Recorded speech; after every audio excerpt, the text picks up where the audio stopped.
하나님 말씀 마태복음 18장 15절 말씀부터 20절 말씀까지 보겠습니다. 하나님의 말씀은 마태복음 18장 15절 말씀부터 20절 말씀을 우리 교독하겠습니다. 내 형제가 죄를 범하거든 가서 너와 그 사람과만 상대하여 권고하라. 만일 들으면 내가 내 형제를 얻은 것이요, 만일 듣지 않거든 한두 사람을 데리고 가서 두세 증인의 입으로 말마다 확증하게 하라. 만일 그들의 말도 듣지 않거든 교회의 말하고 교회의 말도 듣지 않거든 이방인과 세리와 같이 여기라. 진실로 너희에게 이르노니 무엇이든지 너희가 땅에서 매면 하늘에서도 매일 것이요 무엇이든지 땅에서 풀면 하늘에서도 풀리리라. 진실로 다시 너희에게 이르노니 너희 중에 두 사람이 땅에서 합심하여 무엇이든지 구하면 하늘에 계신 내 아버지께서 그들을 위하여 이루게 하시리라. 두세 사람이 내 이름으로 모인 곳에는 나도 그들 중에 있느니라. 아멘. 네, 오늘 말씀을 통해서 아름다운 공동체라는 말씀을 나누도록 하겠습니다. 오늘 주일은 성령 강림 후 15번째 주일입니다.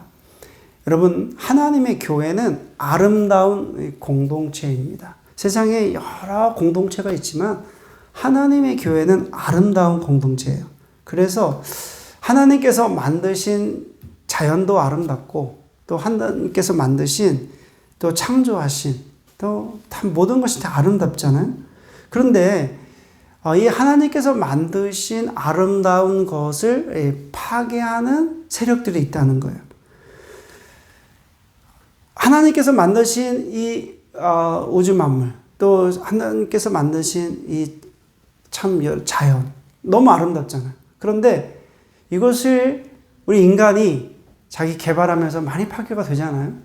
마찬가지로 여러분, 예수 그리스도께서 십자가의 그 핏값을 지불하시고 세운 하나님의 교회가 있는데 하나님의 그 교회를 파괴하는 세력들이 있다는 거예요. 특히 하나님의 교회는 아름다운 공동체로서 아름다운 공동체를 분열시키는 세력들이 있습니다.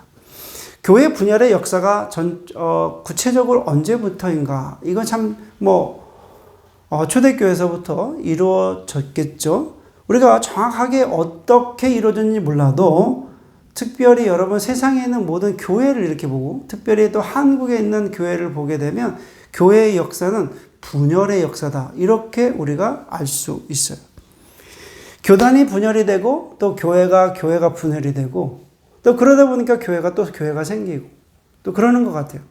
여러분 밴쿠버에도 약 공식적인 교회는 한 100교회고 그 다음에 이렇게 가정에서 드리는 예배 또 드리는 교회까지 포함하면 한 200여 교회가 있다고 그래요. 많죠. 인구 한 4만 명, 5만 명 정도 되는 밴쿠버에도 이렇게 많은 교회가 있는데 이 교회의 역사를 이렇게 보게 되면은 대부분 그 교회가 분열의 역사다. 그러니까 교회가 분열이 돼서 또 새로운 교회가 생겨나고 또 분열이 되고 생겨나고 그래서 이렇게 많은 교회가 생겼다는 거예요. 그런데 사람들이 이렇게 얘기해요. 그러면 교회 많이 세우는 게 좋지 않습니까? 이렇게 얘기하는 분들이 있어요. 아니, 그럼 어떻게 싸우든지 분열이 됐든지 간에 교회가 많아지면 좋은 게 아니겠습니까? 그렇게 이야기는 하지만 사실은 교회가 분열이 될 때 여러분 어땠습니까? 교회도 상처를 입게 되고 또 사람도 상처를 받는 거예요. 이제 분열되는 과정에서 교회와 사람이 상처를 받게 되니까 어떻게 보면 분열은 하나님께서 원하시는 기준이 아니라는 거예요. 자, 그래서 오늘도 주님 말씀을 통해서 분열시키는 것을 막기 위해서 주님께서는 기준을 제시하십니다. 기준. 어떤 기준이냐면 이제 범죄한 형제에게 대해서 취해야 할 주님의 교훈을 오늘 주님께서 말씀하신다는 거예요. 그래서 주님은 형제가 범죄를 했을 경우, 여기서 말하는 형제는 이 교회 공동체잖아요. 교회 공동체 안에서 형제가 범죄했을 경우에는 아주 신중한 조처를 주님께서 요구하세요. 자, 어떻게 이제 형제를 치리를 해야 되느냐, 범죄를 우리가 발견이 됐을 경우에 크게 세 가지예요. 첫째는 뭐냐면 형제가 죄를 범하거든 범죄한 형제를 개인적으로 만나서 권고하라는 거예요. 예, 회개를 할 수 있도록 권고하라는 거예요. 첫 번째는. 두 번째는 그럼에도 형제가 듣지 않으면 두세 사람이 같이 가가지고 어떻게 해요? 예, 함께 권면하라는 거예요. 두세 사람이. 혼자 하지 말고. 그리고 나서도 그 형제가 범죄를 회개하지 않으면 교회로 하여금 권면하게 하라고 그렇게 주님께서 말씀하십니다. 그리고 나서 그러면 교회까지 권면했는데 그 형제가 범죄를 회개하지 않으면 오늘 말씀을 보니까 교회의 권면을 받지 않으면 불신자와 같이 여겨라. 이제 세리와 같이 여겨라. 이렇게 말씀하고 있습니다. 자, 이 말씀을 통해서 아름다운 공동체인 교회를 어떻게 세워나갈까 오늘 구체적으로 한번 살펴보도록 하겠습니다. 첫째는 구체적으로 우리 살펴보면 형제의 범죄가 발견이 되면 꾸짖어 회개하도록 하는 것이 진정한 사랑입니다. 자, 15절 말씀 읽겠습니다. 15절 같이 읽겠습니다. 시작. 내 형제가 죄를 범하거든 가서 너와 그 사람과만 상대하여 권고하라. 만일 들으면 내가 내 형제를 얻은 것이요. 아멘. 형제가 범죄가 이렇게 한 것을 알게 됐어요. 범죄한 것을 알게 됐어요. 그러면 그것을 그냥 모른 채 하고 있는 것이 아니라 어떻게 해요? 형제를 알고 있으면 가서 회개케 하기 위해서 권고하라. 그럼 권고하라는 말이 어떤 뜻이냐면은 이게 원어적으로 노출시켜라는 말이에요. 예, 노출시켜라. 권고하라는 말씀은 노출시켜라. 그러니까 죄를 지적해서 회개할 수 있도록 이르게 하라. 그런 의미를 가지고 있습니다. 사람들은 말합니다. 아니, 기독교는 사랑의 종교라고 말하지 않습니까? 그냥 다 덮는 게 좋지 않습니까? 범죄가 있든지 뭐 있든지 간에 그냥 다 덮는 게 사랑의 종교라고 사람들은 그렇게 말하고 있습니다. 그런데 여러분, 그래서 사람들에게 불편한 얘기하기를 꺼려해요. 그렇죠? 어떻게, 그렇죠? 범죄했는데 가서 형제님 이거 회개하셔야 돼요. 이렇게 말하기 쉬워요? 어려워요? 정말 어렵습니다. 내가 아는데 당신 지금 범죄했어요. 이거 하나님께 회개해야 되는 거 아니에요? 이렇게 말하기가 참으로 어렵습니다. 그러나 여러분, 이는 바른 자세가 아니라는 거예요. 여러분 생각해 보세요. 예를 들어서 물에 빠진 형제가 있는데 그 물에 빠진 형제가 허우적거리고 있어요. 지금 막 물에 빠져갖고 있는데 그러면 모른 채 하고 그렇게 간다면 그게 사랑입니까? 사람이에요? 지금 형제가 물에 빠져 있어요. 그러면 어떻게 해야 돼요? 첫 번째, 내가 수영할 수 있으면 적극적으로 대처해서 내가 들어가서 구하든지 해야 되겠죠. 만약에 내가 수영 실력이 없어요. 그러면 어떻게 해야 돼요? 다른 방안을 찾아봐야 되겠죠. 뭐 나무떼기 아니면 뭐 끈을 잡아서 어떻게 하든지 구명조끼를 뭐 던져주든지 뭐 어떤 방법을 취해야 되지 않습니까? 만약에 그거라도 안 되면 어떻게 해야 되겠습니까? 여기서는 뭐 911에 전화를 하든지 뭔가 액션을 취하는 거 아니겠습니까? 그냥 물에 빠져 허덕이고 있는데 그냥 나는 모른 척하고 그냥 지나간다? 그건 있을 수가 없는 것입니다. 여러분, 여기서 진정으로 우리가 형제를 사랑한다면 잘못을 어떻게 권고해야 된다는 거예요. 그 잘못에 대해서 권고해야 된다. 그 사람들은 그렇게 얘기해요. 이것을 범죄 사실을 들추어내가지고 공론화시켜가지고 상처를 주고 매장시키라는 말이 아니에요. 여기서 권고하라는 말은 그냥 사회적으로 이 교회에서 저 사람이 이런 범죄를 졌으니까 더 이상 저 사람하고 상종하지 마. 이런 이야기가 아니라는 것입니다. 죄를 회개할 수 있도록, 죄를 깨닫고 회개할 수 있도록 권면하는 것이 하나님의 사랑을 가지고 형제를 사랑하는 것이다 라는 거예요. 진짜로 사랑한다면 그 사람의 그 범죄한 그 죄를 어떻게 권고하셔야 된다. 지적해야 된다는 거예요. 그래야지만 그 형제가 깨닫고 회개할 수 있는 그 기회를 갖는다는 거예요. 자, 그런데 그 형제가 죄를 회개하는 것을 거부해요. 그러면 어떻게 해야 됩니까? 두 번째, 상대가 회개하려면 사실은 인내심이 필요합니다. 자, 16절 말씀입니다. 같이 읽어보겠습니다. 시작. 만일 듣지 않거든 한두 사람을 데리고 가서 두세 증인의 입으로 말마다 확증하게 하라. 뭐라고 말씀하십니까? 이 사람이 가서 당신이 지금 이런 죄를 졌어요. 이렇게 회개해야 되지 않습니까? 얘기했을 때 자기 거부해요. 그러면 두세 사람이 함께 가라는 거예요. 그러니까 이 말씀은 두세 사람이 함께 증인으로 세우라는 거예요. 왜냐하면 혼자 가서 이야기하면 여러 가지 추측이 나올 수 있으니까 두세 사람이 함께 가서 증인을 세워서 이야기하라는 거예요. 여러분, 이 말씀은 범죄한 형제가 회개를 하려면 사실은 시간이 필요하고 인내심이 필요한 것입니다. 여러분, 우리가 보통 범죄한 형제에게 가서 얘기를 했어요. 한 번 얘기해서 두 번 얘기해서 그 형제가 거부해요. 그러면 어떻게 해요? 나는 할 만큼 했어. 난 내 책임 다 했어. 더 이상 이제 내 손을 떠났어. 보통 이렇게 합니다. 그러나 여러분, 그렇지 않습니다. 성도는 범죄한 형제가 회개할 수 있도록 최선을 다해야 됩니다. 한 영혼에게 복음을 증거하는 것도 참으로 중요하지만 마찬가지로 범죄한 형제에게 회개케 하는 것도 중요한 것입니다. 그 형제가 죄가 있으면 하나님을 떠나거든요. 그러니까 그 범죄한 형제가 회개할 수 있도록 권고하고 또 기다리고 또 그것이 너무 중요하다는 거예요. 그래서 주님께서는 잃어버린 한 마리 양을 찾으신다고 그렇게 말씀하신 거예요. 예수님께서는 여러분 잃어버린 그 한 마리 양을 찾아서 가신다. 이렇게 주님께서 그 목자의 심정을 통해서 주님의 마음을 이야기를 하십니다. 그렇습니다. 여러분, 우리가 교회 형제가 범죄한 사실이 드러나게 되면 여러분, 권고하는 것에 그치지 말고 회개할 수 있도록 여건을 만들어줘야 된다. 그리고 회개할 때까지 기다려줘야 된다는 것. 그런데 여러분, 우리가 한번 잘못을 하면 낙인을 찍어요. 낙인을 찍습니다. 그래서 그 사람에 대한 선입견을 갖는 거예요. 여러분, 교회 안에서 저는 이런 사실들을 참 많이 봤어요. 교회에 어떤 사람들이 잘못을 하게 되면 이 사람은 이런 옛 과거가 있어. 잘못을 했어. 낙인을 찍고 여러분 어떻게 해요? 계속적으로 선입견을 가지고 대화하는 것을 볼 수가 있습니다. 그러니까 그 사람은 교회에서 뭔가 다시 회개하고 열심히 신앙생활을 하려고 해도 교회에서 신앙생활을 할 수 없어서 떠나게 된다는 거예요. 여러분, 한국에서도 그렇습니다. 이제 팬데믹 이후로 교회는 자신이 신앙이 있지만 교회 나가지 않는 성도들이 200만 명이 된다고 합니다. 우리가 가나안 성도라고 부르잖아요. 가나안 성도가 200만 명이래요. 교회에 나가지 않는 성도를 가나안 성도인데 신앙은 있고 하나님은 믿지만 교회에 나가니까 너무 시끄러운 거예요. 교회에 나가니까 사람들이 수근수근대고 교회에 나가니까 서로 이렇게 뭔가 이야기하니까 그게 너무 싫은 거예요. 그 신앙은 버리지 않는데 교회 공동체에서 자기가 신앙생활 하기 싫으니까 그냥 혼자서 신앙생활 하는 거예요. 여러분, 죄를 정죄하는 것은 굉장히 쉬워요. 누가 잘못했다 말하는 것은 굉장히 쉽습니다. 근데 여러분, 잘못한 것을 말하라고 하면 계속해서 말할 수도 있어요.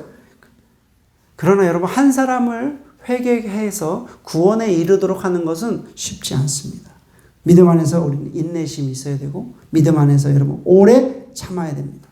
밭에 씨를 농부가 어떻게 해요? 추수 때까지 기다려야만 열매를 가질 수 있는 거잖아요.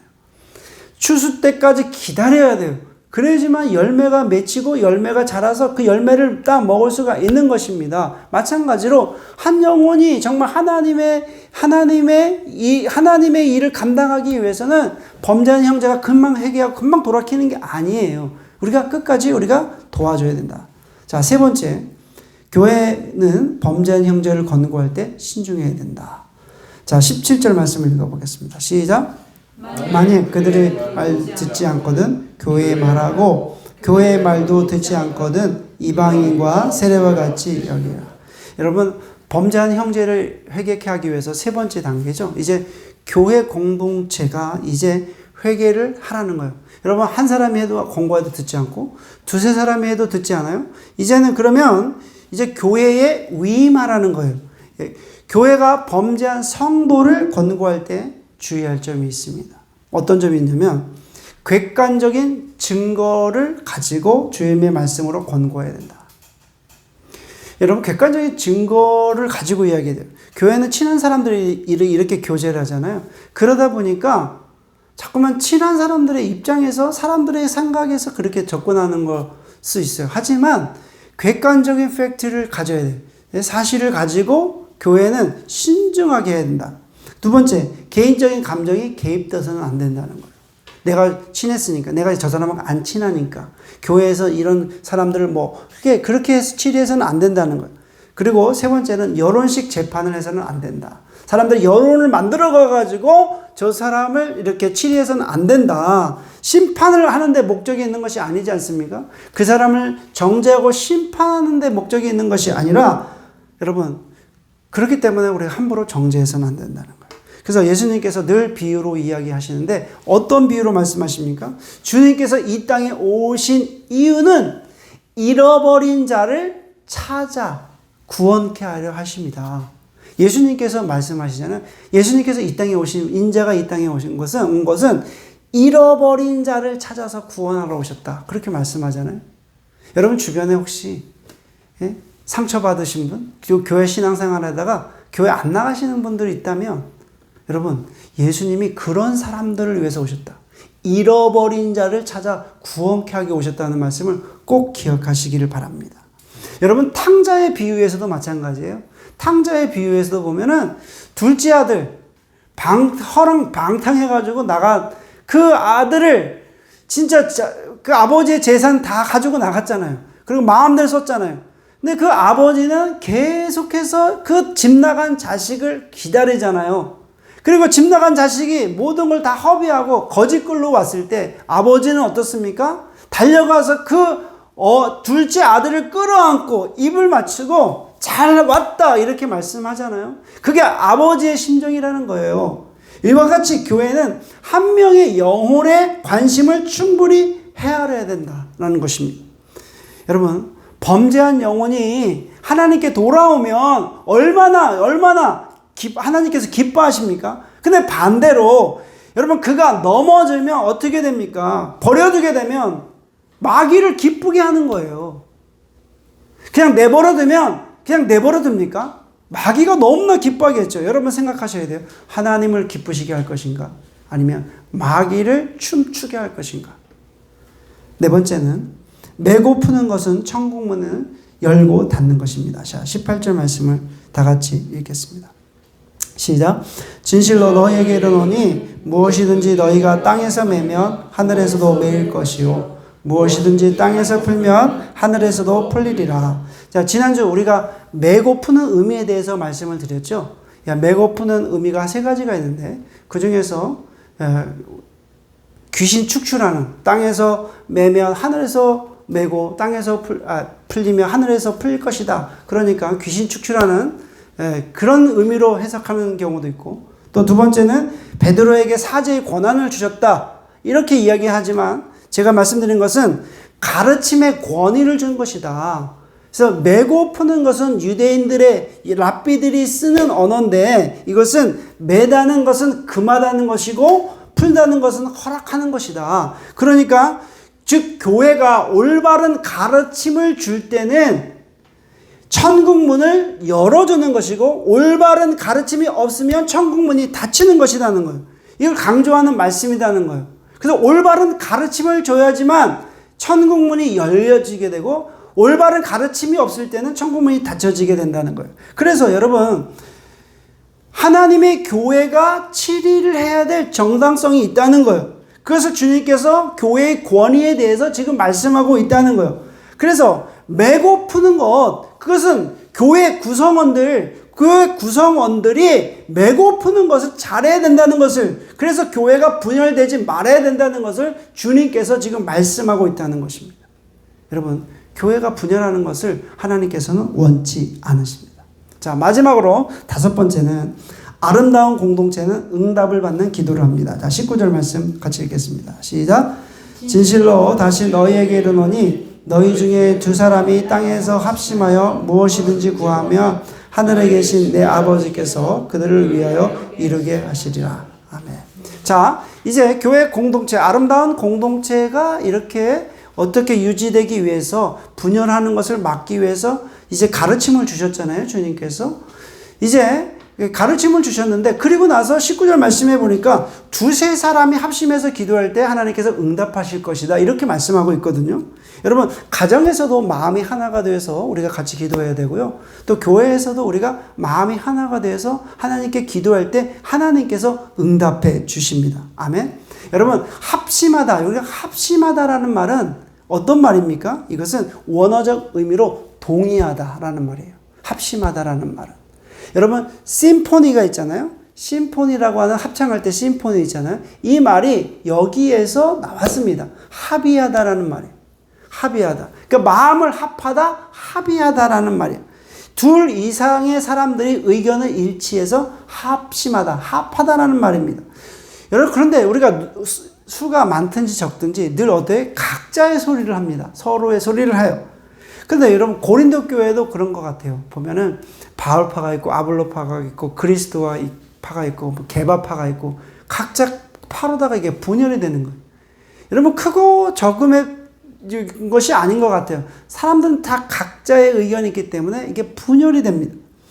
여러분, 성도가 일치가 되어야 되는데, 일치가 되지 않는 그 이유는 우리가 마음의 벽이 있기 때문이에요. 큰 장애물이, 마음의 벽이 서로 간에 다른 생각을 가지니까 서로 연합하지 못하는 것 같습니다.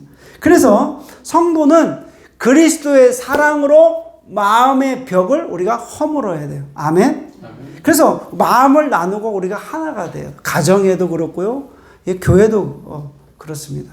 저희 가정도 뭐 여러 가지 일들이 있는데, 제가 생각해 보면은, 비자 문제 때문에 많이 우리가 고생을 한 것 같아요. 그래서 이제 영주권을 신청하고 나서 이제 비자가 연장이 돼야 되는데, 비자가 연장이 안 돼가지고, 그리고 이제 보더에 여기 보면은 보더 있잖아요. 그러니까 보더에 가야 됐어요. 그래서 보더 가서 이제 비자를 받아와야 되는데, 그러니까 우리가 메일로 신청하면은 뭐 다시 신청할 수 있고 여러 가지 옵션이 있는데, 시간은 좀 오래 걸리고, 보더에 가면은 둘 중 하나예요. 받든지 떠나든지. 그러니까 보더에 가는 게 상당히 여러분 그 위험한 상황이거든요.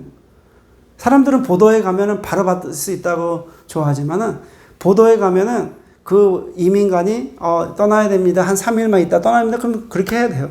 그러니까 되게 저도 그런 사실을 알고 있었기 때문에 보더에 우리가 가야만 했어요. 우리 수아가 학교를 가야 되기 때문에 비자가 필요했고, 또 비자를 빨리 받으려면 보더에 가야만 됐단 말이에요.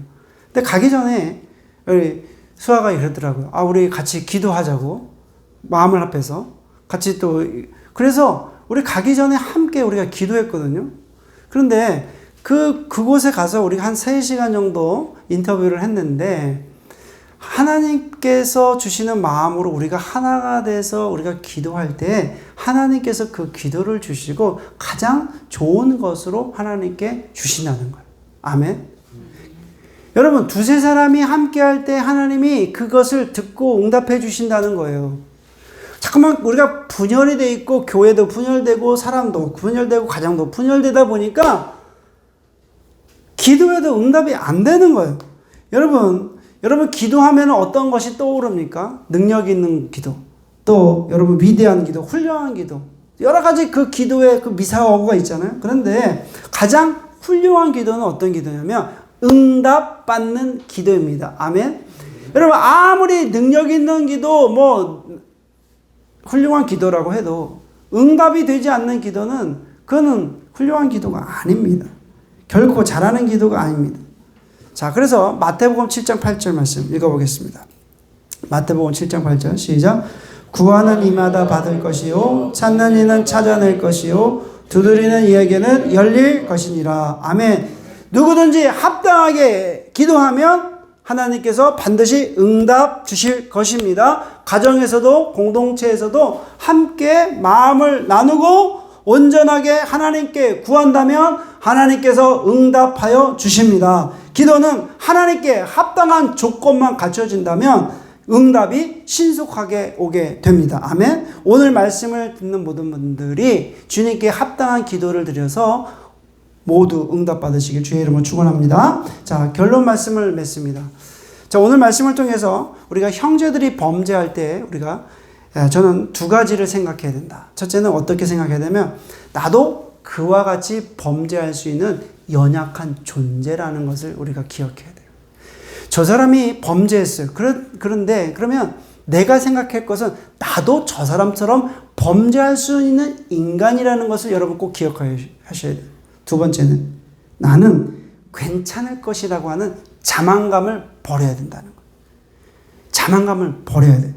인간은 언제든지 범죄할 수 있고 죄를 질 수 있다는 거예요. 그래서 형제가 범죄했을 경우에는 책임 의식을 가져야 돼요. 공동체 의식을 가져야 돼요. 나도 범죄할 수 있어요. 그래서 우리 공동체에서, 우리 가정에서 죄를 지면 우리도 죄를 질 수 있으므로 함께 연대 의식을 가져야 된다는 거예요. 왜냐하면 그는 우리의 형제이고 자매이고 운명을 같이 하는 공동체의 일원이기 때문에 그렇습니다. 우리 모두가 하나님의 아름다운 공동체인 성도입니다. 아멘? 하나님의 아름다운 공동체인 성도로서 우리가 분열되지 않고 하나님의 아름다운 교회를 세워가시기를 주의 이름으로 축원해 올립니다. 기도드리겠습니다. 하나님 아버지 감사합니다. 세상에 참 수많은 교회가 있습니다. 그런데 그 수많은 교회들이 분열되어서 서로 상처받고 또 서로를 미워하고 또 서로를 용납하지 못하는 것을 보게 됩니다. 하나님, 분열하는 과정에서 마음의 상처를 받게 되고 또 분열하는 과정에서 또 서로를 헐뜯고 또 서로를 미워합니다. 주님 용서해 주시고 우리 가정에 또 우리 교회에 또 우리가 섬기는 모든 삶의 자리에서 정말 아름다운 하나님의 교회, 하나님의 아름다운 성도로 불러주셨습니다. 우리가 아름다운 교회 공동체를 또 아름다운 가정을 지킬 수 있도록 분열하지 않고 마음을 합하여 하나님께 온전히 올려드리는 아름다운 공동체가 되게 하여 주시옵소서. 예수님의 이름으로 기도드립니다. 아멘.